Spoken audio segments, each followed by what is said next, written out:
তোমাদের তো ওর বাসায় বউ হিসেবে যেতে হবে। হোক বাসরও তো হবে। হোক না। আরে বাসর হয়ে যাবে কি বলতেছো সব? হ্যাঁ, আমার ভালোবাসা মানুষের অন্য একজনের সাথে বাসর হয়ে যাবে, তা আবার শুধুমাত্র সম্পত্তির লোভে? এটা আমি কখনো মেনে নিতে পারবো না। এখন তোরা দুইজনকে আংটি পরাই দে। আংটিটা দেখি। দেখছো ভাইজান? হ্যাঁ, তো নকল আংটি। এই যে ভেঙে গেছে। কি রে হাসান, হ্যাঁ, সত্যি তো এটা নকল আংটি? দেখো, এসব ফালতু কথা বাদ দিই, কাজের কথাতে আসি। তুমিও খুব ভালো করে জানো এবং আমিও জানি আমাদের এই বিয়ে করাটা একেবারে উচিত হচ্ছে না। তার উপর তুমি আমার কাজিন, আমি কেন তোমাকে বিয়ে করব? এতক্ষণ ধরে কি কথা বলতেছে? ওরা কি আবার প্রেম টেম করতেছে নাকি? হ্যাঁ, প্রেম করবে কেন? আমার বোনকে কি বলদ মনে হয় নাকি? নাকি তোমার মতো ভাবছো?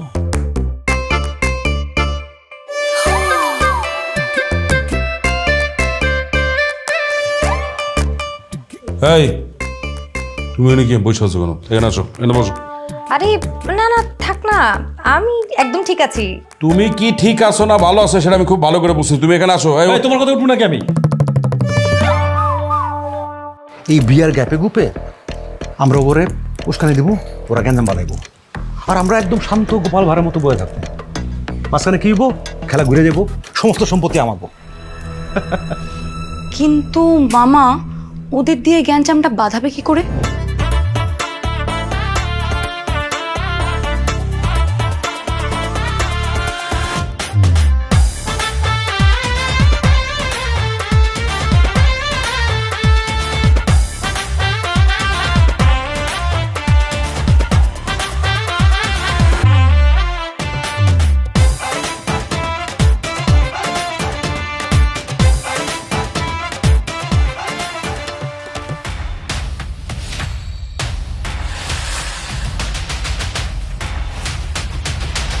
তোমাদেরকে আমি গ্রামে কেন ডেকে এনেছি তোমরা কি জানো?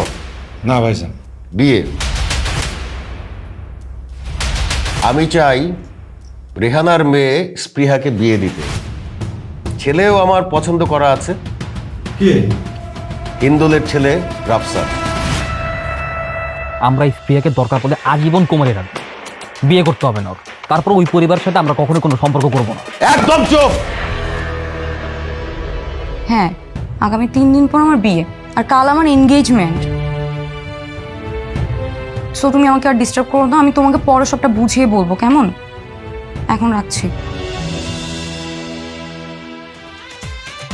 ভাইজান ওর তো নজর ভালো না, ও এখনো খারাপ নজর দিয়ে আমার বোর দিকে তাকায়। চিনো সামারে একদম পুরো করে দেবো।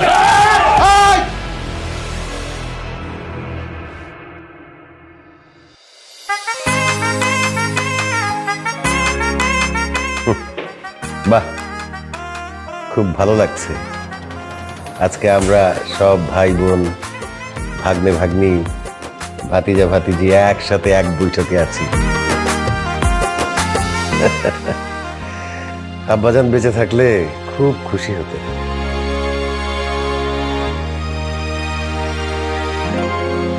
আচ্ছা, সবাই যেহেতু আছি এখানে, তাহলে ওই যে বিয়ের প্রথম পর্বটা আমরা সেরে ফেলি। ওরা দুইজনকে আংটি পরিয়ে দিক। হ্যাঁ,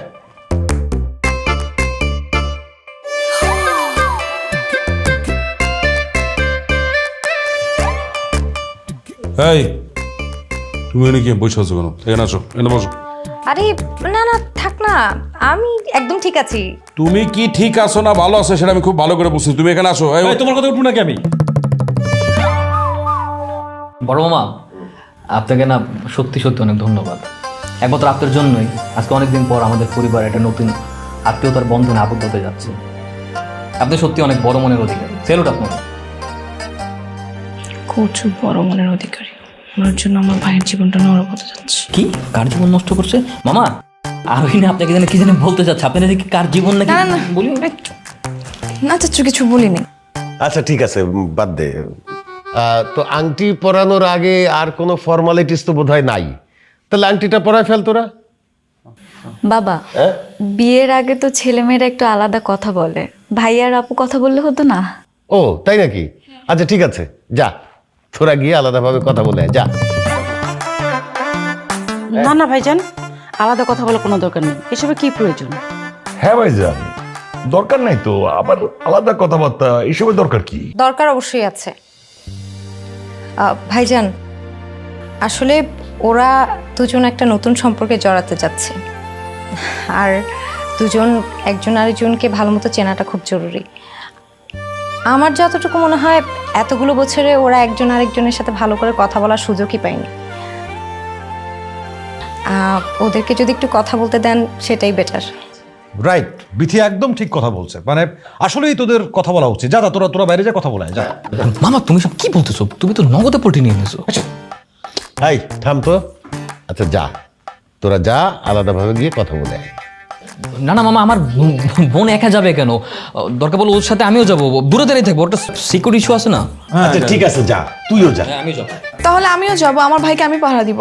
অবশ্যই যাবি, কে মানা করছে? যা, তোরা সব যা, যার যার যাইতে ইচ্ছা করে যা, আমরা তো আছি।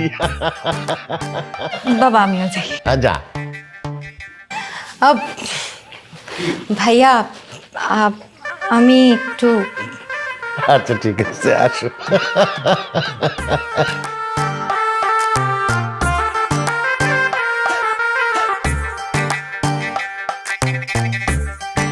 ভাইজান ফোন আসছে।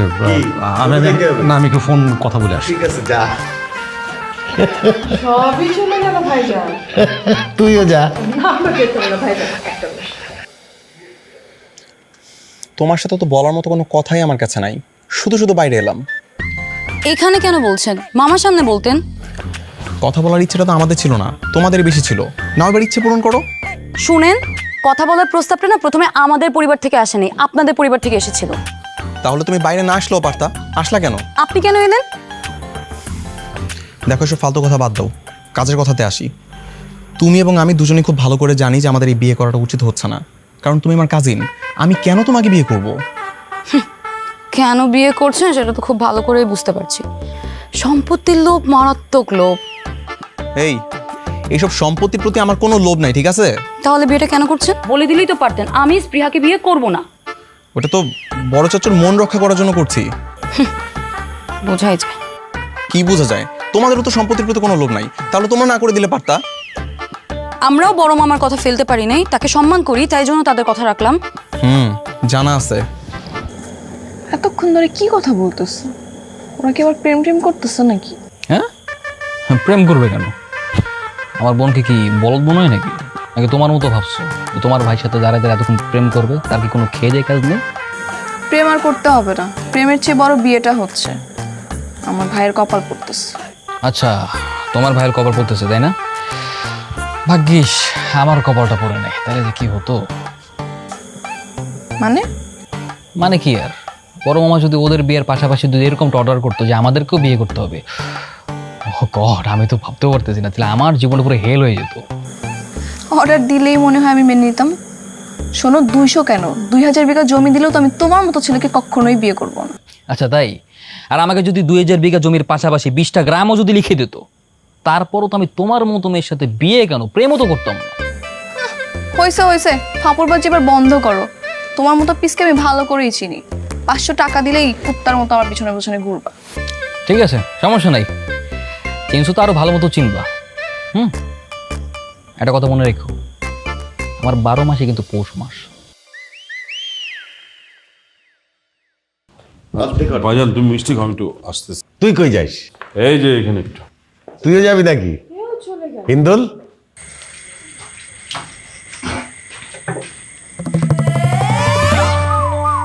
কি তুমি এখানে বাথরুমের সামনে?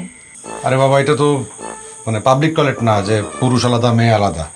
এটা এই বাড়ির বাথরুম টয়লেট, এখানে তো সবাই আসবে সবাই যাবে। ঠিক আছে, বুঝলাম। কেমন আছো তুমি? ভালো আছি, তুমি কেমন আছো? জানি না আমি কেমন আছি। এই 2 বছর তোমাকে ছাড়া আমি কেমন আছি সেটা খালি আমি জানি, আর আমার আল্লাহ জানে। তোমাকে তো আমি আগেই বলেছি, এসব কথা এখন ভুলে যাও। বিয়ে শাদী করো, নিজের জীবনটা নতুন করে শুরু করো। তখন দেখবে ঠিক ভালো থাকবে। আমার পক্ষে সম্ভব না। এই হৃদয়ে আমি বিথিরে জায়গা দিছি, আর আমি কারো জায়গা দিতে পারবো না। তুমি ছিলা, তুমি আসো, তুমি থাকবা।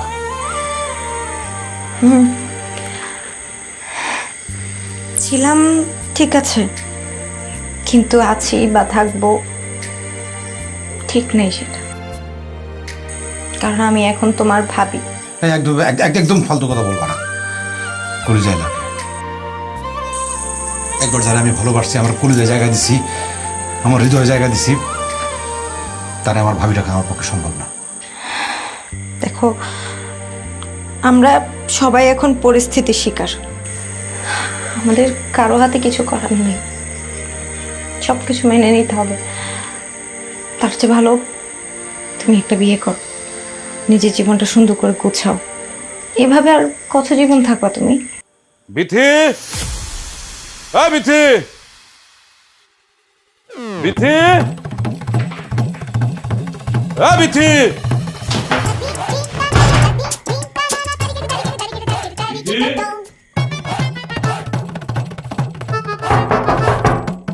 বিথি,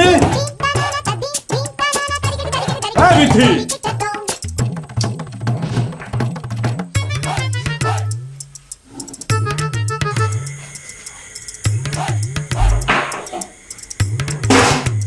কি আমার বউকো? তোমার বউকে আমি কেমনে কমো? দেখ হাসাইন না, আমার কিন্তু চেতাইস না, কয়ে দিলাম। দেখো, আমার কথা শোন, আমার চেতাইস না। তোর চোখে মুখে কইতেছে তুই এখানে ফোন দিয়ে ফিকির করতেছস, তুই কোনো কাহিনী তৈরি করছস। দেখো, উল্টা পাল্টা কোনো কথা কইবে না। আমি উল্টা পাল্টা কথা কইতেছি না, বিতি কই? আমি কইতেছি উল্টা পাল্টা কথা কইবা না। এই উল্টা পাল্টা কথা কি? আমার বউ, আমার বউ, বউ কই আমি কেমনে জানি? আমি কি তোমার বউর পাহারাদার? হাসান না, ওই হাসান, আমার বউ কো?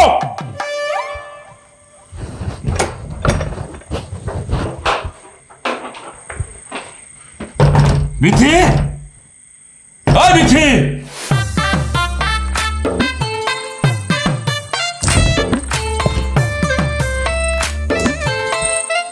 বিথি,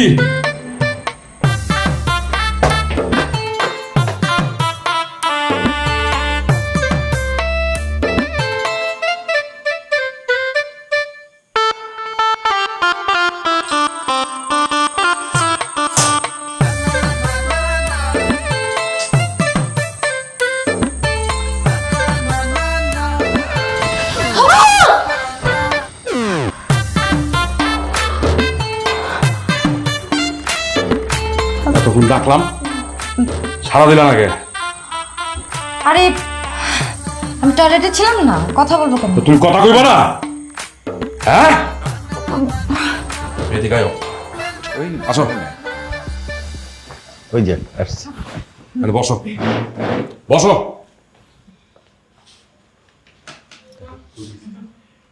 এই কি হয়েছে রে তোদের? না ভাইজান কিছু না, ওই মাঝখানে একটু কথা কইতে চাইছিল, এর লেগেই কইতেছিলাম। আচ্ছা থাম, ছেলে মেয়ের একান্ত কথা বলা শেষ, এখন শুভ কাজটা আমরা সেরে ফেলি। তোরা দুইজনকে আংটি বদলাই দে। পড়া পড়া।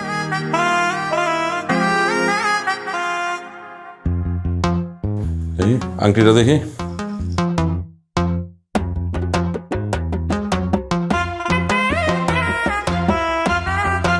দেখছো ভাইজান? কি ছোট লোক কারে কয় দেখছো?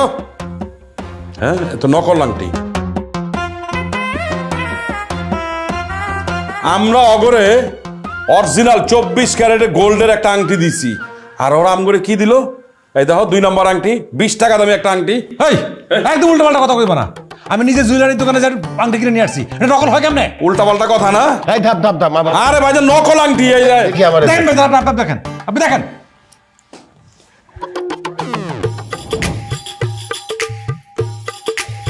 কি রে হাসান, হ্যাঁ সত্যি তো এটা নকল আংটি। নকল?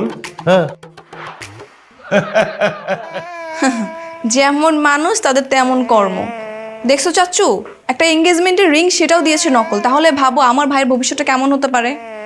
থাম, এত কথা বলিস না, সামান্য একটা আংটি ওরা নকল কেন দিতে যাবে? হাসান যখন আংটিটা নিয়ে আসছে আমি নিজে দেখছি এটা অরিজিনাল সোনার আংটি ছিল। নিশ্চয়ই কেউ বদলাইছে এটা। হ্যাঁ মামা, নিশ্চয়ই কেউ না কেউ বদলাইছে, কারণ আমি এই আন্টিটা নিজে টেবিলের উপরে রেখেছিলাম। ঠিক আছে, যা হবার হয়েছে সামান্য আংটি তো, এটা নকল ওরা করবে না। স্পৃহা মা, এইটা নে, এইটা তুই রাফসানের আঙ্গুলে পরে দে।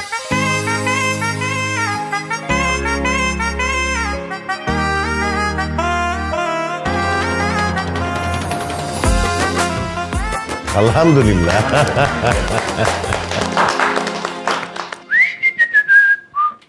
আর তুই তো চিন্তা করতেছিস কেন, মন খারাপ করতেছিস কেন? তোর এই হ্যাঁ মামা। কই যাস তুই? মামা ওই রাফসান ভাইকে গোসল করাবো তো, একটু দেখে আসি কি অবস্থা। দেখছো মামা, ওর মনেও রং লাগছে। নাচতে নাচতে রাফসানের গোসল দেখতে যাচ্ছে, মানে ধরেই নিছে যে রাফসানের সত্যি সত্যি দুলাভাই হবে। না না মামা, সেরকম কোনো কিছু না। এখন কি করব, আর তো কোনো অপশন নাই, নো অপশন। বৃষ্টি যখন সুনিশ্চিত তখন সেই মুহূর্তে বৃষ্টিটা উপভোগ করাই শ্রেয়। মানে কি আর হোক, পরে ডিভোর্স হবে, কিন্তু আপাতত তো এই বিয়ে খেলার এই অভিনয়টা করে যেতেই হবে, তাই না? তাই এই বিয়ে বাড়ির আয়োজন, মানে টোটাল এনভায়রনমেন্টটা এনজয় করছি আর কি। না না, আনন্দ আয়োজন উপভোগ করার কোনো কারণ নাই। সবসময় মনে রাখতে হইব ওরা আমাদের শত্রুপক্ষ। জি মামা, সেটা তো মনে আছে। শোন, আমার মাথায় একটা গেম প্ল্যান আসছে। গেম প্ল্যান মামা? কি গেম প্ল্যান মামা? ভাইজান কি কইছে, বিয়ের পর 100 বিঘা সম্পত্তি আমগো, 100 বিঘা উগো, তাই তো? এখন ভাইজান রে দিয়া এমন একটা যদি ঘটনা ঘটাই, পুরো 200 বিঘা আমগো, কেমন হয়? মামা তুমি এটা কি বলছো? আমার তো মাথা পুরো ঘুরতেছে। মামা একটু ভালো মতো বুঝাই বলো তো ঘটনাটা কি। শোন, ভাইজান কি কইছে, ভাইজান কি কইছে, যারা গ্যাঞ্জাম করব তারা কোনো সম্পত্তি পাইব না। এই বিয়ার গ্যাপে গুপে আমরা ওরে উস্কানি দিব, ওরা গ্যাঞ্জাম বাঁধাইব, আর আমরা একদম শান্ত গোপাল ভাড়ের মতো বয়ে থাকবো। মাঝখানে কি হইব, খেলা ঘুরে যাব, সমস্ত সম্পত্তি আমাকে। কিন্তু মামা, ওদের দিয়ে গ্যাঞ্জামটা বাঁধাবে কি করে? আরে সমস্ত কলকাঠে আমরা নামবো। শোন, আমরা ওগুলো উস্কানি দিব, ওই উস্কানি খাইয়া ওরা গ্যাঞ্জাম শুরু করে দিব, কিন্তু আমরা কিচ্ছু করব না। আমরা একদম শান্ত শিষ্ট শিষ্ট হয়ে চুপচাপ বয়ে থাকবো, সমস্ত সম্পত্তি আমাকে হয়ে যাবো। বুঝতে পারছি, কিন্তু মামা এখন করবোটা কি সেই বুদ্ধিটা দাও। আরে আমরা নানান কাহিনী করবো, আমরা এমন এমন ঘটনা ঘটামো যেন ওরা উত্তেজিত হইয়া গ্যাঞ্জাম শুরু করে দেয়, কিন্তু খুব কৌশলে। আমরা একদম শান্ত থাকবো, আমরা কিচ্ছু করবো না। ভাইজান যেন দেখে মনে করে যে আমরা শান্তিপ্রিয় মানুষ, আমরা কোনো গ্যাঞ্জামের মধ্যে নাই, আমরা চুপচাপ আরামে আছি। সমস্ত গ্যাঞ্জাম করে ওরা। হ্যাঁ একদম, that's a very good idea. হ্যাঁ মামা, সব বুঝতে পারছি কিভাবে কি করতে হবে। তুমি কোনো টেনশন নিও না, সব আমার উপর ছেড়ে দাও। যা, তোর উপর আমার ভরসা আছে। মামা, সত্যি সত্যি গ্যাঞ্জামটা বাদলে বিয়েটা ভেঙে যাবে তো? যাবে মানে 100 বার যাবে, 500 বার যাবে, 1400 বার যাবে।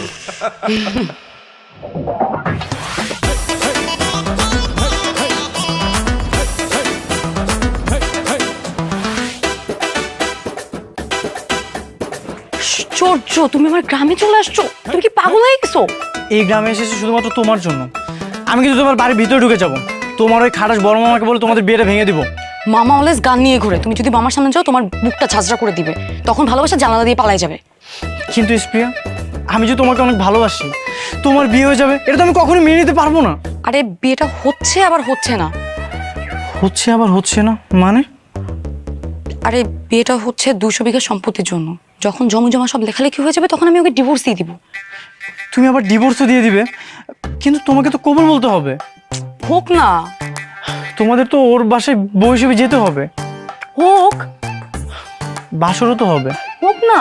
আরে বাসর হয়ে যাবে কি বলতেছো সব? হ্যাঁ, আমার ভালোবাসা মানুষের অন্য একজনের সাথে বাসর হয়ে যাবে, তা আবার শুধুমাত্র সম্পত্তির লোভে, এটা আমি কখনোই মেনে নিতে পারবো না। আস্তে কথা বলো। আচ্ছা, আমি বিয়ের আগে কিছু একটা করে বিয়েটা ভেস্তে দেওয়ার ট্রাই করছি, কিন্তু যদি সেটা না হয় তাহলে যা হচ্ছে হতে দিতে হবে। যা হচ্ছে হতে দিতে হবে মানে? দেখো, তুমি এক কাজ করো, তুমি আমাকে তোমার বাড়ির ভিতরে নিয়ে যাও আর বলো যে আমি তোমার ফ্রেন্ড, আমি তোমার অলওয়েজ আশেপাশে থাকবো, আমি দেখবো তুমি কি কি করো। তোমার না আসলেই মাথা নষ্ট হয়ে গেছে। তুমি যদি এখন বাড়ির ভিতরে ঢুকো, মামা আমার কলাটা ঘাট থেকে আলাদা করে ফেলবে। ঠিক আছে, তুমি যদি তোমার বাড়ির ভিতরে না যেতে দাও, আমি বাইরেই থাকবো। আমি অলওয়েজ তোমার আশেপাশে থাকবো আর সবসময় খোঁজ খবর রাখবো যে তুমি কি কি করো। তোমার যা ইচ্ছা তুমি তাই করো, কিন্তু এখন যাও প্লিজ। শোনো, আই লাভ ইউ। মালকা বানুর দেশে রে, বিয়ার বাদওয়ালা বাজে রে। কি ফুপু আম্মা, আপনি তো জমিদারের একমাত্র মেয়ে, তো আপনি কত টাকা দিলেন? আমি 200 টাকা দিয়েছি। মাত্র 200? ছি ছি ছি ছি, তালুকদার বাড়ির মান সম্মান আর থাকলোই না। প্লিজ কিছু একটা কর না, কোন একটা কাণ্ড পাকায় বিয়েটা ভেস্তে দে। এই বিয়েটা যদি ভেস্তে যায়, অ্যাটলিস্ট আমাকে মিথ্যে বিয়ের নাটকটা তো করতে হবে না। এই পানি ঢেলেন না, দাঁড়ান। এই কি অবস্থা? তাই তো, শরীর চুলকাইতেছে কেন? কি রে বাবা? ও বাবা, আমার হাত চুলকাচ্ছে। আমার এখনো পুরোটা শরীর চুলকাইতেছে। ওর গোসলের পানিতে যেহেতু ওরা চুলকানির পাউডার দিয়ে দিছে, তোরা দুজনে মিলে কি করবি জানোস? ওই স্প্রিহার গোসলের পানির মধ্যে ওই যে লাল মরিচ আছে না, ঝাঁঝালো মরিচ, যেটা ওই মরিচের গুঁড়া মিশাই দিবি। তারপরে ও যখন গোসলটা করবো না, তখন সারা শরীর জ্বলতে থাকবে, বুঝছো?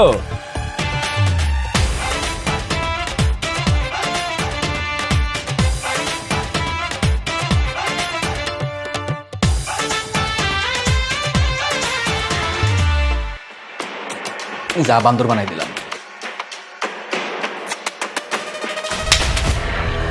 আরে আমার পিছন দিয়ে গুলি করে আয়, যা ধর ধর। হ্যালো জনগণ, আপনারা দেখতে পাচ্ছেন দুই পক্ষের শত্রুতা এতটাই তীব্রতর হচ্ছে, আমার মনে হয় এই শুভ বিবাহ আর শুভ রইবে না, অশুভ কিছু একটা ঘটবে। সো মজার ও বিপজ্জনক ঘটনার সাক্ষী হতে পরবর্তী এপিসোডগুলো দেখতেই হবে। এই এপিসোডটি কেমন লাগলো কমেন্ট করে জানাবেন, প্রত্যেকে লাইক দিবেন, বন্ধু হয়ে আমাদের পাশে থাকবেন। ধন্যবাদ।